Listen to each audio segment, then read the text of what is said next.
அங்கே வந்துட்டு கொடியை வந்து அறிமுகப்படுத்தி கட்சி பேரை சொல்லி கொள்கைகள் நம்ம சொல்கிறோம்.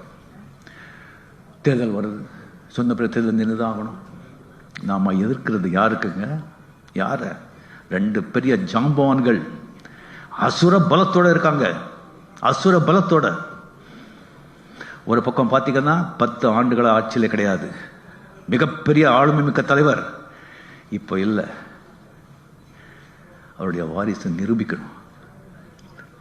அவருடைய வாரிசு அந்த லெகசியை நிரூபிக்கணும். அந்த நிர்பந்தம், வாழ்வா சாபா அப்படி நிர்பந்தம், பணபலம், ஆளுபலம், கட்டமைப்பு,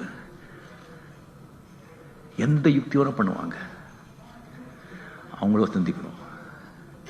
இன்னொரு பக்கம் ஆட்சி கையில் வச்சுக்கிட்டு, அந்த குபேரனோட கஜானாவே கையில் வச்சுக்கிட்டு, ஃபுல் கட்டமைப்பு அவங்க காத்துட்ருக்காங்க. இவங்க நடுவில் நான் ஒரு சினிமா புகழ் வச்சுக்கிட்டு, நம்ம ரசிகர்களை வச்சுக்கிட்டு ஜெயிக்க முடியுமா? இப்போ இந்த கொள்கைகள் சொன்னால், அப்போ அது ஏற்படலைன்னு சொன்னால், இவங்களெல்லாம் நான் கொண்டு வந்து நான் வந்து பலிக்கடை ஆக்க மாட்டேன். என்னை நம்பி வர்றவங்களை பலிக்கடன் ஆக்குறது இல்லை. கம்ப்ளீட்டாக அவன் வந்து எலெக்ஷன் தான் சாதாரண விஷயமா?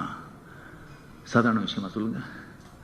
எவ்வளோ பணம் அவன் வந்து கடன் விற்று, கொண்டாடி தாலி விற்று, வீடை விற்று, அவன் வந்து அப்படி அவன் வருவான் இல்லை? அவனுக்கு எப்படியா இந்த வயசில் இந்த காலத்தில் அது எனக்கு தெரியாது.